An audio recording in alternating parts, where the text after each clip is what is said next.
Ndugu yangu. Naam. Mwenyekiti, mambo vipi? Salama kabisa. Tunaonana hadi huko unazurura. Tupo kila maeneo. Bado unazidi kuya wewe maana Dubai umeizoea. Yes, hapa ni my second home wanasema. Twende taratibu. Mimi nimekuona nikasema nje nikuulize kitu bwana. Katika hika kaza unajua mimi ni mtu wa hika. Kefal, asalamu alaykum. Kefal, haruhusi uso kuonekana. Mimi mtu wa hika. Nataka kujua kitu kimoja.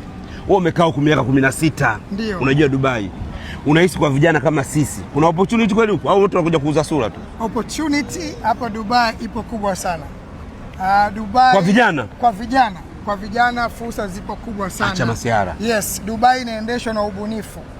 Nikutolea mfano mambo ya ubunifu ambayo yamefanyika hapa Dubai.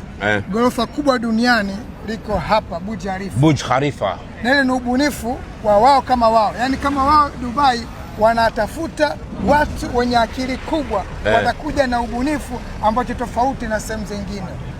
Dubai haishindani na nchi nyingine, inashindana yenyewe kwa yenyewe kuangalia kipi nije nacho bora kitastabisha dunia. Nakuja kwenye jibu lako.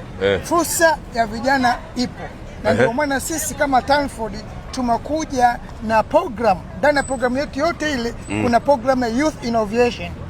Youth Innovation nimeiona ile. Ile sasa tumetoa challenge kwa kijana yeyote ambaye atakuja na idea ya ubunifu ya biashara ya logistic, biashara ya e-commerce, na biashara zingine uzozoorodhesha katika nini.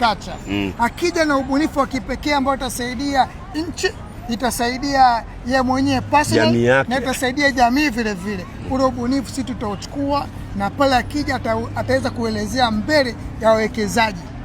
Maka atafanya presentation siku ile. Sahihi kabisa. Kwa kijana. Sahihi kabisa. Na sisi kama Tanford ile idea tukiipenda zaidi sisi tunao uwezo kuichukua na kuiboresha na kuiwekezea. Bwana ndugu yangu. Bwana hili tamasha linafanyika Februari 2026 lakini Februari 13 na Februari 14.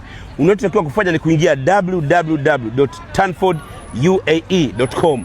Unajisajili. Lakini kwa kijana we, hii fursa ya pili. Unawaza una idea, rekodi video ya dakika 1. Sema idea yako hiyo. Alafu tutag Tanford, mtag mwenzako. Tukiona inalipa, mwenda vizuri ndugu yangu. Sahihi kabisa. Naona Dubai tamu tunazunguka ndugu yangu. Tuko vizuri Dubai. Hatuwezi kupata mke wa pili huko.